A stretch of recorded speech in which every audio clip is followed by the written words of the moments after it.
Le président russe Vladimir Poutine continuera de mener la guerre, en l'élargissant et en l'approfondissant. C'est le message clair que le président ukrainien Volodymyr Zelensky a délivré lors de son discours à l'Assemblée générale des Nations unies à New York. Selon lui, la Russie vise au-delà de l'Ukraine. Si l'Ukraine tombe, le reste de l'Europe sera la prochaine cible de Poutine. Le dernier avertissement de Zelensky à l'Organisation des Nations Unies est clair. Arrêtez Poutine maintenant, ou votre pays sera le prochain. Le 24 septembre, la British Broadcasting Corporation a analysé le discours de Zelensky à l'Organisation des Nations Unies, notant qu'il affirmait que la Russie étendrait sa campagne d'agression plus profondément en Europe si elle remportait la victoire en Ukraine. Selon Zelensky, il faut présenter un front uni et renforcer le soutien à l'Ukraine pour empêcher cela. Sur ce dernier point, Zelensky se montre clairement méfiant face aux montagnes russes que l'Ukraine a connues avec les États-Unis tout au long de l'année 2025. En prononçant son discours, Zelensky savait que cette relation pouvait changer soudainement. En ce moment, l'Ukraine bénéficie du soutien des États-Unis, peut-être plus qu'à n'importe quel autre moment de l'année. Cependant, ce n'est qu'en mars dernier que les États-Unis ont brièvement décidé de couper l'aide militaire et le partage de renseignements avec l'Ukraine, dans ce qui, rétrospectivement, semble avoir été une tentative de convaincre Zelensky de commencer à négocier un cessez-le-feu. Il y a également eu un soutien vacillant de la part des autres partenaires occidentaux de l'Ukraine, bien que l'Union européenne reste ferme dans son appui à l'Ukraine. C'est également en mars que l'Italie et l'Espagne ont déclaré qu'elles n'étaient pas prêtes à soutenir une promesse de 436 milliards de dollars à l'Ukraine.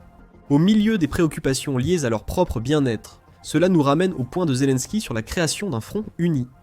Il sait que la Russie profite de la division. Le fait que tant de nations apportent leur soutien à l'Ukraine donne également lieu à des querelles bureaucratiques, comme nous l'avons vu au sein de l'Union européenne en mars. Tout cela doit cesser, déclare Zelensky. Un front uni s'impose. L'OTAN et l'Union européenne doivent coordonner leur réponse, le cas à la Russie avec l'Ukraine, pour montrer à Poutine que l'Europe ne va pas céder face aux menaces de la Russie. Ou, peut-être plus important encore, du point de vue de Zelensky, que l'Europe va soutenir l'Ukraine de tout cœur alors qu'elle se défend contre la Russie. Elle doit le faire, dit Zelensky, parce que Poutine ne va pas s'arrêter à l'Ukraine. Les pays qui hésitent aujourd'hui à soutenir pourraient être ceux où les forces russes entreront plus tard. Zelensky a ensuite évoqué la menace de l'intelligence artificielle en temps de guerre. Ce n'est qu'une question de temps, il n'en reste plus beaucoup avant que des drones ne combattent, n'attaquent des infrastructures critiques et ne ciblent des personnes. Tout cela se fait de façon autonome, sans intervention humaine, sauf pour les quelques personnes contrôlant les systèmes d'intelligence artificielle. Le président ukrainien a dit « c'est un bon point ». C'est d'autant plus intéressant que l'Ukraine compte parmi les pionniers de l'intégration de l'intelligence artificielle dans les drones et autres armes. En mars 2025, le Centre d'études stratégiques et internationales a rapporté que l'Ukraine avait approuvé l'achat de 10 000 drones améliorés par l'intelligence artificielle. L'organisation a qualifié cela d'étape préliminaire mais importante vers une adoption plus large des systèmes autonomes avancés. En juillet, United 24 Media a rapporté les premières images mondiales du drone TFL, un en action, créé par une entreprise ukrainienne appelée la 4e loi. Le drone utilise l'intelligence artificielle pour lui permettre de frapper des cibles indépendamment du contrôle d'un opérateur, ce qui le rend résistant à la guerre électronique. Le 24 septembre, Time a publié un article affirmant que l'Ukraine avait transformé la guerre des drones en un jeu, citant les dernières versions du célèbre drone vampire ukrainien. Les nouvelles versions de ce drone offrent aux opérateurs ukrainiens un mode d'intelligence artificielle activable en vol, permettant un fonctionnement autonome. Le vampire n'a pas encore de ciblage autonome, mais cela pourrait changer. Le Times rapporte que le créateur du drone, anonyme, affirme « Nous avons la technologie ». Il semble que seule l'autorisation de l'Ukraine manque pour que des drones intelligence artificielle franchissent les lignes russes. Pendant ce temps, les opérateurs peuvent rester à une distance de sécurité. Le point que nous soulignons ici, c'est que cela paraît un peu étrange, voire hypocrite. Zelensky dit qu'il doit y avoir des règles concernant une technologie que l'Ukraine utilise avec tant d'habileté. Peut-être faut-il voir cela autrement. Zelensky appelle peut-être à établir des règles car il perçoit mieux que d'autres le danger que l'intelligence artificielle représenterait si la Russie étendait la guerre au-delà de l'Ukraine vers l'Europe. Encore une fois, c'est une question d'agir maintenant ou de le regretter plus tard. Si l'intelligence artificielle n'est pas maîtrisée alors qu'elle en est encore à ses débuts relatifs, la Russie pourrait trouver des moyens de l'utiliser, bien plus dévastateurs que tout ce que fait l'Ukraine. Il y a déjà beaucoup de débats sur le rôle que l'intelligence artificielle joue actuellement et jouera à l'avenir dans la guerre. Carlos Batallas affirme que l'intelligence artificielle questionne la capacité des cadres juridiques actuels à la réguler. Bien que l'intelligence artificielle puisse sembler relativement inoffensive lorsqu'elle est utilisée comme un outil d'analyse permettant une prise de décision plus rapide, comme c'est souvent le cas dans la communauté du renseignement, son introduction sur le champ de bataille est une préoccupation sérieuse. Les systèmes d'armes autonomes peuvent choisir et attaquer des cibles sans intervention humaine, contrairement aux systèmes d'aide à la décision basés sur l'intelligence artificielle qui assiste l'humain. Cette autonomie et ses fonctions critiques posent des défis éthiques et juridiques inédits, questionnant leur conformité au droit international humanitaire, écrit Batallas. Elle reste la principale source d'inquiétude. Un humain qui tire sur un civil avec une arme peut être poursuivi pour crime de guerre et puni. Mais que se passe-t-il si c'est un drone qui agit de manière autonome grâce à un algorithme d'intelligence artificielle ? Qui sera poursuivi alors ? Peut-on soutenir que personne ne devrait être poursuivi parce que le drone n'est pas contrôlé par une personne ? Ou bien est-ce les développeurs du drone qui devraient être punis ? Le pays qui l'utilise, peut-être ? Dans un article pour Regulatory Review, Jana Hill approfondit ces dilemmes éthiques. Hill cite un article de Mark Klamberg, Université de Stockholm, où Klamberg identifie. L'usage de l'intelligence artificielle inquiète. Il menace les civils, déshumanise et favorise des décisions biaisées. L'intelligence artificielle peut renforcer l'asymétrie entre nations, permettant une guerre sans risque pour le camp le plus avancé. Ces dilemmes éthiques émergent alors que l'usage de l'intelligence artificielle dans la guerre prend de l'importance en Ukraine. L'avertissement de Zelensky concernant l'intelligence artificielle est que la Russie n'hésitera pas à évoluer dans un monde où il n'existe aucune règle sur cette technologie. Moins de règles, moins de limites. La Russie mènera une course aux armements avec tout adversaire cherchant à la dépasser pendant qu'elle est en guerre active. Nous aborderons la course aux armements plus tard. Concentrons-nous sur les commentaires de Zelensky. Le président ukrainien a aussi profité de la tribune de l'Organisation des Nations Unies pour dénoncer la faiblesse des institutions internationales face à la Russie et ses alliés. Dans un geste courageux, compte tenu de l'endroit où il s'exprimait, Zelensky a souligné que l'Organisation des Nations Unies n'avait pas fait assez pour prévenir les guerres dans le monde entier. L'Ukraine en est le parfait exemple. Zelensky a aussi cité les combats à Gaza, en Syrie et au Soudan pour montrer que les institutions censées empêcher ces conflits échouent. En particulier, des organisations comme l'Organisation des Nations Unies ne sont pas en mesure d'offrir à des pays comme l'Ukraine une quelconque garantie de sécurité. Mais ensuite, comme le note la British Broadcasting Corporation, les commentaires de Zelensky sur la faiblesse pourraient également avoir visé l'OTAN. Après tout, Zelensky a déclaré que le fait qu'un pays fasse partie de l'OTAN ne signifie pas automatiquement que vous êtes en sécurité. Dans une déclaration visant clairement ce que l'Ukraine juge trop indulgent envers la Russie, Zelensky ne dit pas que l'OTAN manque de puissance pour garantir la sécurité, mais qu'elle refuse d'aller jusque-là, car elle craint toujours de pousser Poutine à intensifier la guerre. Du point de vue de Zelensky, le problème est que la Russie escalade déjà. En septembre, la Russie a déployé drones et avions de chasse dans l'espace aérien de membres de l'OTAN. Cela ressemble à une provocation et une tentative de Poutine de tester les limites de l'OTAN.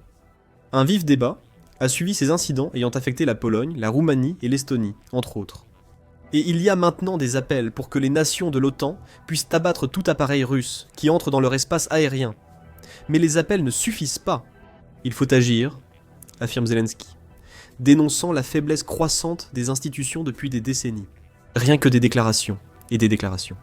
Sans action, son avertissement semble être que la Russie ne fera que gagner en audace dans ses tentatives d'intimider les membres de l'OTAN. Poutine pourrait viser les nations de l'OTAN jugées les plus faibles sur le flanc est, comme la Lituanie, la Lettonie et l'Estonie. Ce n'est pas la Russie qui joue à des jeux. Ce qu'elle fait sur tout le flanc est de l'OTAN, c'est commettre des actes de guerre hybrides. Parce que Poutine est persuadé que l'OTAN se contentera de condamner. Peut-être que le point de Zelensky ici, c'est que les institutions internationales passent trop de temps à débattre et pas assez à agir. Des garanties de sécurité directe accordées pour compte qui redit à l'Ukraine montreraient à Poutine exactement où se situent ces institutions, en plus de servir de barrière pour empêcher ce que Zelensky avertit qui arrive. Rappelez-vous que le président de l'Ukraine a dit que Poutine continuerait à faire avancer la guerre, plus largement et plus profondément. Son avertissement ne peut pas être plus clair que cela. Le problème, comme l'ont affirmé plusieurs médias, c'est qu'il n'existe toujours pas de véritable solution quant à ce à quoi pourrait ou devrait ressembler une garantie de sécurité pour l'Ukraine. Actuellement, les alliés de l'OTAN estiment qu'une garantie ne serait possible qu'après la guerre. Ils supposent que la fin viendra à la suite d'un accord de paix. Cependant, cette présomption ne semble pas refléter la réalité, car Poutine a clairement indiqué que tout accord de paix devrait être conclu selon des conditions que l'Ukraine n'acceptera jamais. Même en supposant qu'une paix soit déclarée d'une manière ou d'une autre, l'Europe n'a pas de véritable solution quant à la manière dont elle fournirait une garantie de sécurité, a déclaré Politico en août.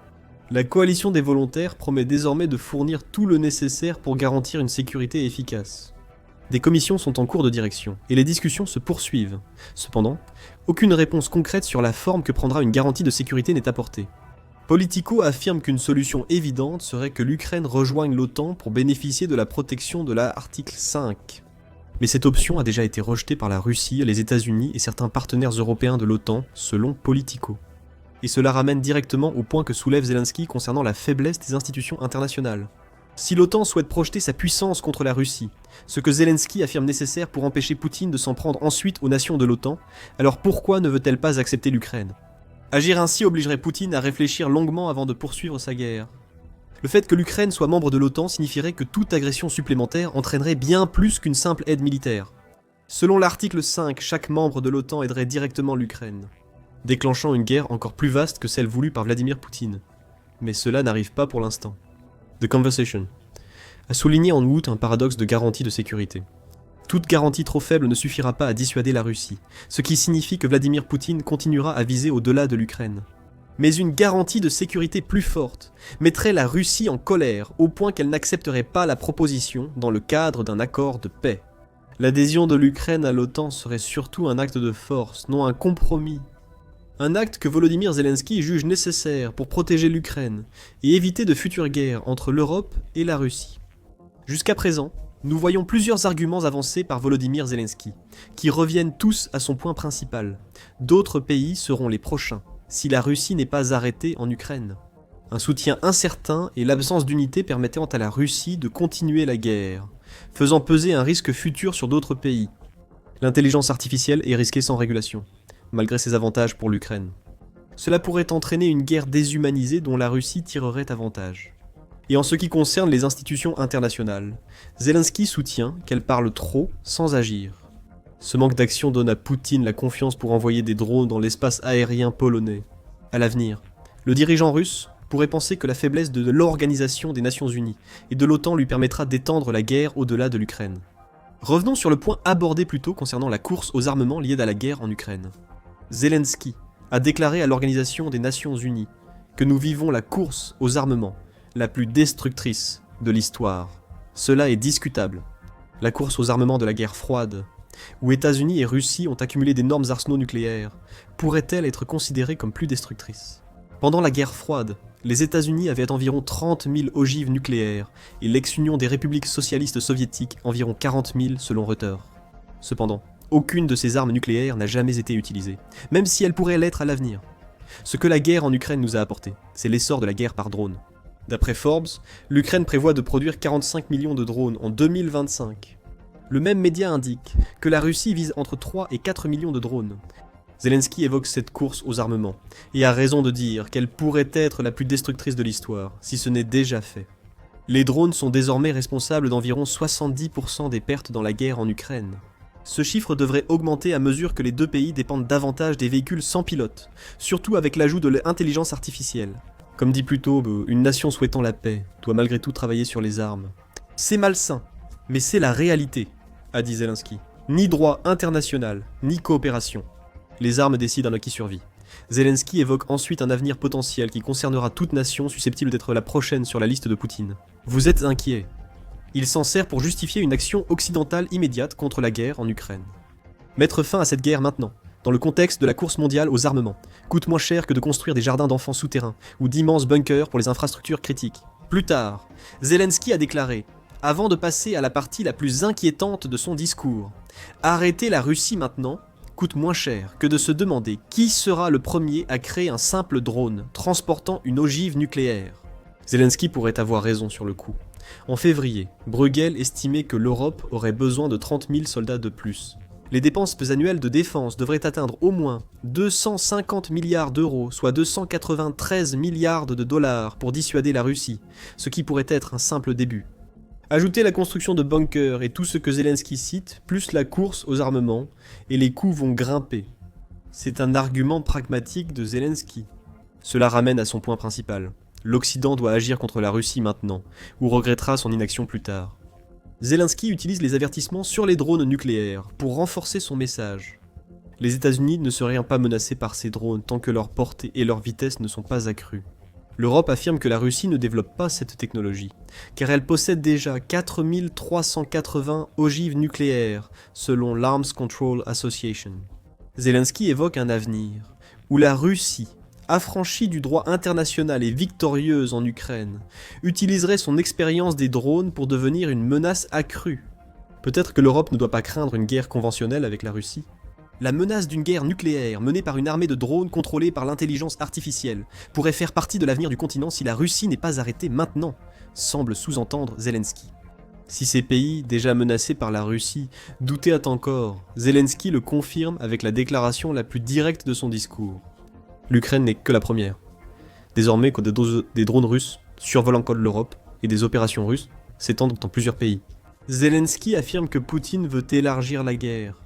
Difficile de le contredire. Quant à savoir où l'Europe devrait concentrer ses efforts immédiats, en dehors du soutien accru à l'Ukraine, Zelensky propose une réponse, la Moldavie. Zelensky a affirmé que l'Europe ne pouvait pas non plus perdre la Moldavie, pays particulièrement menacé par une future invasion russe. Al Jazeera note que des forces russes sont déjà présentes en Transnistrie, Moldavie.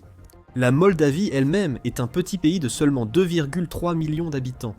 Cette taille en ferait la cible parfaite pour Poutine, ce qui pourrait potentiellement entraîner la Moldavie dans l'orbite de la Russie, de la même manière que la Biélorussie et la Géorgie l'ont été. Pour l'Europe, soutenir la stabilité de la Moldavie n'est pas cher, mais l'ignorer coûtera bien plus, ajoute Zelensky. L'Union européenne doit soutenir la Moldavie immédiatement, avec une aide financière et énergétique, pas seulement par des paroles ou des gestes politiques. La Russie est déjà présente en Moldavie. Son influence se fait sentir dans tout le pays sans invasion pour l'instant. Le 23 septembre, la présidente Maya Sandu a alerté sur la menace que fait peser la Russie sur l'indépendance de son pays et l'avenir de l'Europe. Elle a accusé la Russie de déverser des centaines de millions d'euros en Moldavie pour répandre la désinformation, la violence et la peur. Le Kremlin pense que nous sommes tous à vendre, que nous sommes tous trop petits pour résister, que nous ne sommes pas un pays, seulement un territoire, a déclaré Sandu. Même si elle suggère que la Moldavie peut résister à la Russie, est-ce vraiment possible ? Si la campagne d'influence de Poutine échoue et qu'il opte pour une invasion directe, la Moldavie tomberait sans soutien. L'Ukraine agira pareil. Zelensky prévient que l'Europe doit éviter un effet domino. Chaque territoire que le continent ne parvient pas à protéger maintenant est un territoire qui pourrait être utilisé contre lui à l'avenir. Le président ukrainien avertit que votre pays pourrait être le prochain et qu'il faut stopper Poutine maintenant pour éviter une guerre plus large. Un aspect positif est que l'Europe semble en partie écouter Zelensky. L'un des appels à l'action de l'Union européenne est sur le point de devenir réalité, alors que le continent travaille à la création d'un mur de drones qui stopperait la Russie dans son élan. Poutine croyait l'Europe faible, cela lui a explosé au visage. Regardez notre vidéo et abonnez-vous à The Military Show pour suivre les tensions entre la Russie et les pays européens opposés. Merci de nous regarder.